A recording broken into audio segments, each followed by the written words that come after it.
जय श्री कृष्ण दोस्तों, नमस्कार। स्वागत है आपको एस्ट्रोलॉजी विद भक्त में। दोस्तों, आज हम मघा नक्षत्र के बारे में चर्चा करेंगे, अर्थात मघा नक्षत्र में जन्मे लोगों के बारे में चर्चा करेंगे और मघा नक्षत्र के लिए उपाय भी बताएंगे। आपको यह वीडियो कैसा लगा प्लीज़ कमेंट कीजिएगा। अच्छा लगा तो वीडियो को लाइक और शेयर कीजिएगा। और अगर आप इस चैनल में नए हैं या फिर आपने अभी तक इस चैनल को सब्सक्राइब नहीं किया है तो प्लीज़ चैनल को भी सब्सक्राइब कीजिएगा। तो आइए देर न करते हुए चर्चा में आगे बढ़ते हैं। दोस्तों, हमारा जीवन में जन्म नक्षत्र का महत्व काफ़ी अधिक होता है, क्योंकि जन्म नक्षत्र हमारा इनेट नेचर, मेंटल और emotional makeup, psychological thought pattern और हमारा जनरल लाइफ की डायरेक्शन के बारे में हमें जानकारी देता है। जन्म नक्षत्र का मतलब होता है लग्न कुंडली में चंद्रमा जिस नक्षत्र में स्थित है उस नक्षत्र को जन्म नक्षत्र कहा जाता है। तो मघा नक्षत्र में जन्मे लोगों को सही तरीके से समझने के लिए हमको मघा नक्षत्र के बारे में जानना ही पड़ेगा।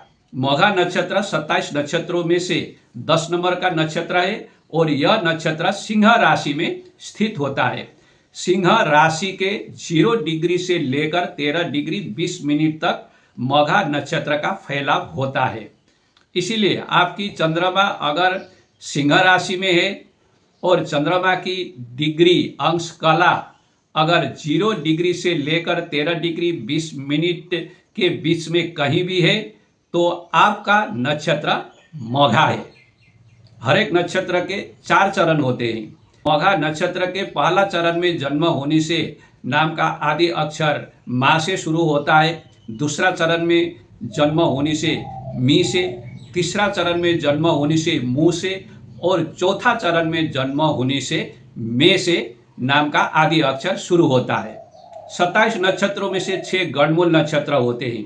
ये गणमूल नक्षत्र हैं अश्विनी, अश्लेषा, मघा, ज्येष्ठा, मूला और रेवती।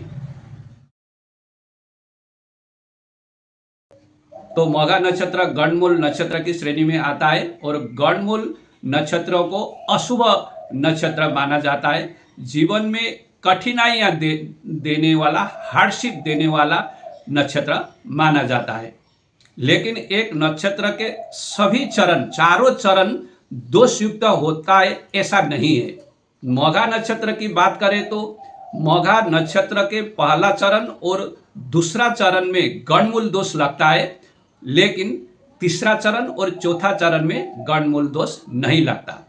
पहला चरण जो 0 डिग्री से लेकर 3 डिग्री 20 मिनट तक होता है, इस चरण में जन्म होने से मातृहानि दोष। दूसरा चरण जो 3 डिग्री 20 मिनट से लेकर 6 डिग्री 40 मिनट तक होता है, इस चरण में जन्म होने से पितृहानि दोष लगता है, ऐसा शास्त्रों का मानना है और यह ऐसा देखा भी जाता है। तीसरा चरण में जन्म होने से जो 6 डिग्री 40 मिनट से लेकर 10 डिग्री तक होता है, सुख प्राप्ति होता है और चौथा चरण में जन्म होने से जो 10 डिग्री से लेकर 13 डिग्री 20 मिनट तक होता है, सुख लाभ, धन लाभ होता है, ऐसा शास्त्रों का मानना है। यह नक्षत्र राक्षसगण में आता है। राक्षसगण के लोग बहुत अधिक एनर्जेटिक होते हैं, प्रोएक्टिव होते हैं और महत्वाकांक्षी होते हैं। गुण की बात करें तो तमोगुण या तामसिक गुण की श्रेणी में आता है। जेंडर फीमेल होता है। फीमेल जेंडर का मतलब इनकी नेचर में नर्चरिंग, केयरिंग और प्रोटेक्टिव एलिमेंट्स होते हैं। और यह नक्षत्र अधोमुखी नक्षत्र है, डाउनवर्ड लुकिंग नक्षत्र है। नक्षत्रों की लुक की दृष्टि से 3 श्रेणी में इनको विभाजित किया गया है। एक है ऊर्ध्वमुखी जो अपवर्ड लुकिंग, एक है अधोमुखी डाउनवर्ड लुकिंग और एक है पार्श्ववर्ती लुकिंग जो साइडवेज लुकिंग। तो मघा नक्षत्र है डाउनवर्ड लुकिंग, अर्थात ये ग्राउंडेड होते हैं और प्रैक्टिकल होते हैं। इनकी नेचर में एक ग्राउंडेडनेस और प्रैक्टिकलिटी होता है, लेकिन आउटस्पोकन होते हैं क्योंकि यह सिंह का राशि है। हर एक नक्षत्र को किसी न किसी एनिमल से जोड़कर देखा जाता है। उस एनिमल की गुण धर्म या उसकी नेचर से जोड़ के देखा जाता है। तो मघा नक्षत्र को रेड से, चूहा से, मेल रेड से इसको जोड़ा जाता है, अर्थात इसका जो एनिमल सिंबल है वह चूहा है, मेल रेट है। रेट्स बहुत फर्स्ट होते हैं और अपनी फैमिली को, अपनी परिवार को प्रोटेक्ट करने वाले होते हैं, प्रोटेक्टिव होते हैं। और चूहा को गणेश जी की वाहन कहा जाता है, तो ये फास्ट भी हैं और गणेश जी की वाहन है तो बहुत इंटेलिजेंट होते हैं। और ऐसा माना जाता है मेल रेट का सेक्सुअल ड्राइव बहुत स्ट्रांग होता है, ये बहुत सेक्सुअल होते हैं मेल रेट्स। इसीलिए इस नक्षत्र में जन्मे लोग भी बहुत सेक्सुअल होते हैं, इनकी सेक्सुअल ड्राइव बहुत स्ट्रांग होता है। इनका इनेट नेचर, मेंटल मेकअप और साइकोलॉजिकल थॉट पैटर्न सिंह राशि, सूर्य और सिंह से या उनकी एलिमेंट से, उनकी गुण धर्म से प्रभावित होते हैं। और मघा नक्षत्र का शाब्दिक अर्थ है महान, पावरफुल, द ग्रेट। तो इन लोगों का सोच, इन लोगों का थॉट बहुत ग्रेट होता है, महान होता है। They think great great, they talk great great things and they want to do great great things and they want to achieve great great achievements. इनका राशि का सिंबल सिंह है। सिंह साहस और वेलर का प्रतीक है, डिटर्मिनेशन का प्रतीक है, पावर की प्रतीक है। तो ये बहुत साहसी होते हैं और स्ट्रांग विल होते हैं। इनकी विल पावर बहुत स्ट्रांग होता है, डिटर्मिनेशन इनमें बाय एंड लार्ज बहुत स्ट्रांग होता है। तो सबके ऊपर रहने की इनकी एक प्रवृत्ति होता है, अथॉरिटेटिव होते हैं, डोमिनेटिंग नेचर भी इनमें होता है। और सूर्य सिंह राशि का रूलिंग लॉर्ड है। सूर्य सभी चीज़ों की अट्रैक्शन है, सेंटर ऑफ द पावर है, अथॉरिटी है, गवर्नमेंट है, ईगो है। तो पावर, पोजीशन और अथॉरिटी के प्रति ये लालायित होते हैं। और स्ट्रांग विल पावर तो है, डिटर्मिनेशन है और हाईली एम्बिशियस है, बहुत अधिक महत्वाकांक्षी होते हैं। They want big big power and position and authority. जहाँ सूर्य है, सिंह है, तो लीडरशिप क्वालिटी तो होना ही होना है। नेचुरल लीडरशिप क्वालिटी होता है, नेतृत्व देने की क्षमता होता है इनमें, भरपूर मात्रा में लीडरशिप क्वालिटी और स्किल इनमें होता है। और हमेशा नेतृत्व लेने की ही बात सोचते हैं। जैसे कि मैंने कहा, सभी के ऊपर रहना चाहते हैं, पावर, पोजीशन, अथॉरिटी, और वो भी ऐसा पावर अथॉरिटी जो सुप्रीम पोजीशन में हो, ऐसा चाहने वाले होते हैं। लेकिन इनवर्डली ये नरम होते हैं, सॉफ्ट होते हैं और प्रोटेक्ट करने वाले होते हैं, अपने लोगों को प्रोटेक्ट करने वाले होते हैं। अब इनमें पाए जाने वाली नेगेटिव गुणों की बात करें तो इनमें बहुत अधिक ईगो होता है और मैं भाव होता है, अहंग भाव होता है, क्योंकि सिंह है और सूर्य है। तो सिंह में जो अहंग भाव होता है, मैं भाव होता है, मैं राजा हूँ, मैं वन का राजा हूँ, मैं सबसे बड़ा हूँ, ऊपर हूँ, मेरा जैसा कोई नहीं है, ये वाला अहंग भाव इनमें होता है, ईगो इनमें होता है। और इनमें जेलासी होता है। और रिलेशनशिप में इनकी बिहेवियर की बात करें तो ये बहुत अथॉरिटेटिव होते हैं और डोमिनेटिंग होते हैं, अपने पार्टनर के ज़्यादा सुनना नहीं चाहते हैं। और इन लोगों का टेम्परामेंट बहुत हॉट होता है और शॉर्ट टेम्पर के होते हैं। यहाँ सिंह, सूर्य और राक्षसगण सभी तीनों की एलिमेंट होते हैं। और चार्ट खराब है, सूर्य कमजोर है, पीड़ित है, तो ईर्षा वाला और मैं हूँ वाला, ईगो वाला, शॉर्ट टेम्पर वाला, हॉट टेम्पर वाला, डोमिनेट करने वाला, अथॉरिटी वाला, फॉर नथिंग, ऐसा नेचर भी देखा जाता है। अब एक दूसरी बहुत इंपॉर्टेंट फेस में आते हैं। मघा नक्षत्र का जो नक्षत्र स्वामी ग्रह है वह केतु है। तो मघा नक्षत्र में जन्मे लोगों के ऊपर केतु का प्रभाव भी रहेगा। केतु हमारे पास्ट लाइफ से कनेक्ट कराता है और केतु हमारे पूर्वजों से, हमारे पितरों से भी जुड़ता है। इसलिए मघा नक्षत्र पूर्वजों से जुड़ा हुआ नक्षत्र है, पितरों से जुड़ा हुआ नक्षत्र है, एंसेस्टरों से जुड़ा, हमारे एंसेस्टरों से जुड़ा हुआ नक्षत्र है। हमारे शास्त्रों में पितरों की जो फिलोसॉफी है, जो थ्योरी है, इसको ये मानने वाले होते हैं, सम्मान करने वाले होते हैं। पितरों के लिए श्रद्धा, तर्पण आदि आदर पूर्वक, श्रद्धा पूर्वक रखने वाले, करने वाले होते हैं। वेद पुराण शास्त्र आदि ग्रंथों की अध्ययन करने वाले, तंत्र मंत्र आदि चीज़ों में भी विश्वास करने वाले ऐसे होते हैं। मघा नक्षत्र में जन्मे लोगों पर उनके पूर्वजों का उनके ऊपर गहरा प्रभाव होता है और इनको अपने पूर्वजों का, अपने पितरों का आशीर्वाद मिलता है। अक्सर ऐसे लोग बहुत धनवान और संपन्न परिवार में जन्म लेते हैं और बहुत बड़ी विरासत, धन दौलत इनको विरासत में, लीगेसी में मिलता है। काफ़ी अधिक धन दौलत, पावर, पोजीशन आदि प्राप्त करते हैं। थंबनेल में आपने पितरों के साथ एक शाही सिंहासन, राज सिंहासन भी देखा। ये शाही सिंहासन मघा नक्षत्र का प्रतीक होता है। अर्थात इस नक्षत्र में जन्मे लोग इस तरह ऐसे सिंहासन में बैठने के काबिल होते हैं। काफी पावर, पोजीशन, मान सम्मान आदि के लिए योग्य होते हैं, इनको प्राप्त होता है। और सिंहासन में बैठने के लिए जो एक नेतृत्व की गुण चाहिए, एक नेचुरल लीडरशिप क्वालिटी चाहिए, ये इनमें होता है। और सिंहासन का मतलब ये भी है कि जैसे कि मैंने कहा, पितरों का इन पर काफ़ी प्रभाव होता है, आशीर्वाद होता है। पितरों की लीगेसी को, उनके आशीर्वाद को ये प्राप्त करते हैं। तो इस आशीर्वाद को चलते इनमें ऐसा गुण मिलता है, ऐसा गुण इनमें होता है कि ऐसी एक सिंहासन में बैठने की, एक पावर, अथॉरिटी की पोजीशन प्राप्त ये करते हैं अपने वंश में भी और अपने व्यक्तिगत जीवन में और समाज में भी। इनको ये सारी मान सम्मान, पावर, पोजीशन प्राप्त होता है।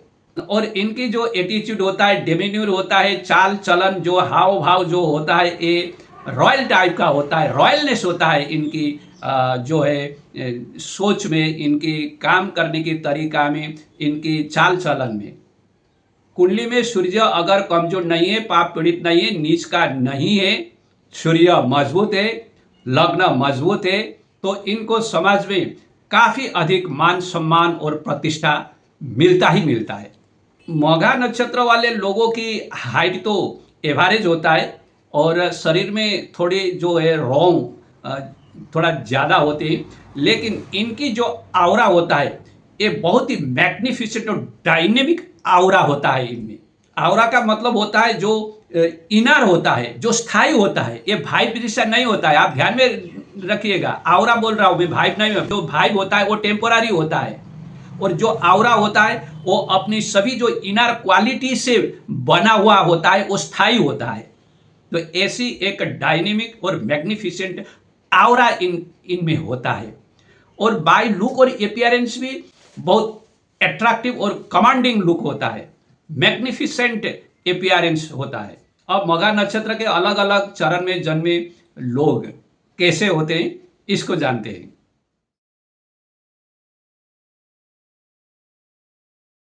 चूंकि मघा नक्षत्र के चारों चरण सिंह राशि में ही पड़ता है, तो इसीलिए जो सिंह राशि का तत्व है, अग्नि तत्व है, स्थिर जो तत्व है, और सिंह इसके जो है सिंबल है, और सूर्य इसके जो रूलिंग लॉर्ड हैं, और नक्षत्र के स्वामी ग्रह केतु का प्रभाव होता है, और देवता होते हैं मघा नक्षत्र के, डेटी होते हैं पितरों, उनका प्रभाव होता है, और जो सिंबल है, जो सिंहासन, शाही सिंहासन, उसका प्रभाव होता है। तो ओवरऑल इनका प्रभाव तो सभी चरणों में होगा, लेकिन अलग कुछ स्पेसिफिकेशन आएंगे और थोड़ा फ्लेवर अलग होगा। तो इसको जानते हैं। पहला चरण जो सिंह राशि के 0 डिग्री से लेकर 3 डिग्री 20 मिनट तक होता है, यह चरण मेष नवांश में आता है। तो पहला चरण में जन्म लेने वाले लोग बहुत ही डायरेक्ट होते हैं, आउटस्पोकन होते हैं, बहुत साहसी होते हैं। इनमें नेतृत्व देने की क्षमता कूट कूट कर भरा हुआ होता है। बहुत ही कमांडिंग और अथॉरिटिव टाइप के और एसर्टिव टाइप का इनका एटीट्यूड होता है, इनका नेचर होता है। और ये लोग दूसरे 3 चरण से ज़्यादा एग्रेसिव भी होते हैं, थोड़ा बहुत इम्पल्सिव भी होते हैं, हठी भी होते हैं, टेम्परामेंट भी इनका अधिक होता है, और अथॉरिटेटिव भी होते हैं, अधिक अथॉरिटेटिव होते हैं। अगर सूर्य मंगल पीड़ित है, चंद्रमा पीड़ित है, तो इनको गुस्सा आने पर और या इतने हठी होते हैं कि इनका जो सिद्धांत होता है अक्सर माई वे और हाईवे, ये इनका प्रिंसिपल होता है। इन लोगों में उत्तम क्वालिटी की नेतृत्व की क्षमता होता है और पॉलिटिक्स में, एडमिनिस्ट्रेशन में, गवर्नमेंट में, किसी भी फील्ड में काम करे, बहुत टॉप की लेवल इनको हाइट प्राप्त होता है। आर्मी में या ऐसी फील्ड में जहाँ साहस की जरूरत होता है, स्ट्रॉन्ग विल पावर का जरूरत होता है, ऐसी फील्ड में ये बहुत शाइन करते हैं। दूसरा चरण, मौघा नक्षत्र का दूसरा चरण जो 3 डिग्री 20 मिनट से लेकर 6 डिग्री 40 मिनट तक होता है, यह वृषभ नवांश में आता है, अर्थात वृषभ राशि में आता है, जिसके स्वामी ग्रह शुक्रदेव होते हैं। इस चरण में जन्मे लोग बहुत ही ग्राउंडेड होते हैं और प्रैक्टिकल होते हैं। जो मौघा नक्षत्र का डाउनवर्ड लुकिंग जो नेचर है, जो ग्राउंडेडनेस को मीन करता है, एक्चुअली इस नवांश में देखा जाता है। They are very much grounded and very much practical and hard working, and they are materialistically oriented, financially oriented. Material achievement, भोग विलास को ये प्रायोरिटी देते हैं और ये सेक्सुअली बहुत अधिक एक्टिव भी होते हैं, बहुत स्ट्रांग होते हैं। जो मैंने मेल रेट के बारे में कहा, ये इस चरण के लिए ज़्यादा एप्लीकेबल होता है। अब तीसरा चरण जो 6 डिग्री 40 मिनट से लेकर 10 डिग्री तक होता है, और यह चरण मिथुन राशि में पड़ता है, मिथुन नवांश में आता है। और मिथुन नवांश का स्वामी ग्रह बुधदेव होते हैं। मिथुन राशि जो कम्युनिकेशन का राशि होता है, लर्निंग का राशि होता है, लर्निंग के पीछे भागने वाले होते हैं, एयर राशि होता है।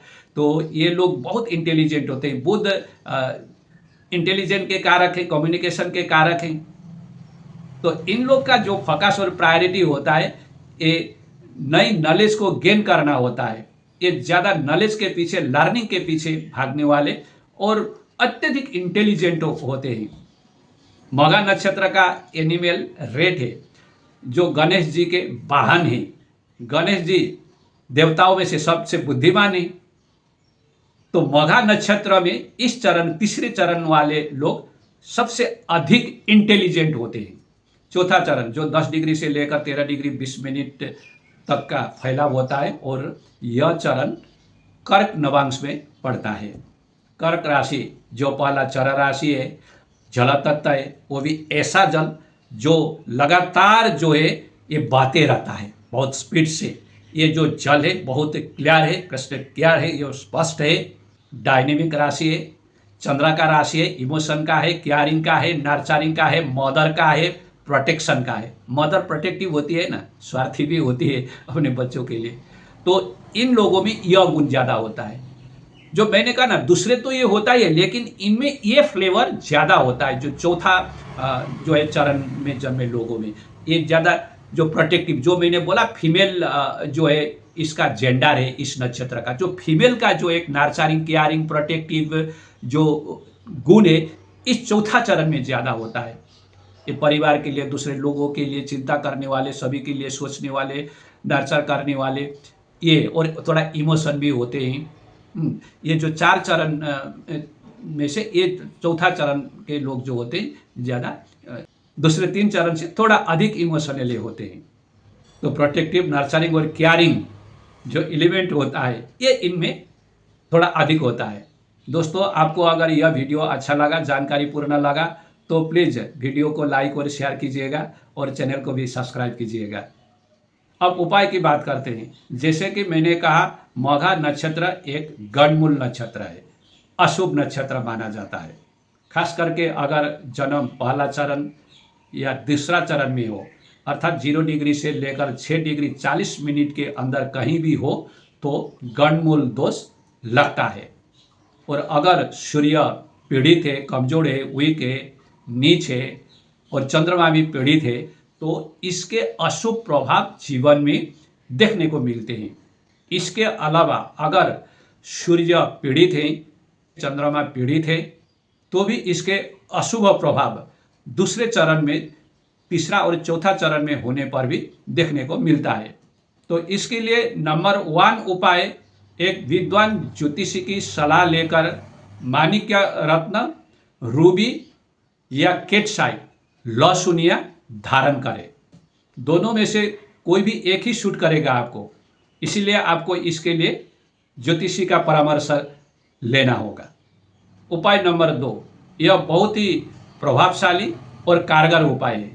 इसके लिए एक मिट्टी के या पीतल के या तांबे के घड़ा ले, उस घड़ा को मुंह तक काले तिल से भरे और उसके ऊपर एक नारियल लाल कपड़े से लपेट कर रखे और इस घड़े को शनिवार के दिन या मघा नक्षत्र के दिन, विशेषकर भाद्रा महीने के पितृ पक्ष के दौरान किसी योग्य ब्राह्मण को दान करें।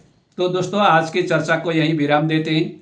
आपको यह वीडियो कैसा लगा प्लीज़ कमेंट कीजिएगा, अच्छा लगा तो लाइक और शेयर कीजिएगा और चैनल को भी सब्सक्राइब कीजिएगा। मिलते हैं अगले वीडियो में नई एक टॉपिक लेकर, तब तक के लिए बहुत बहुत धन्यवाद।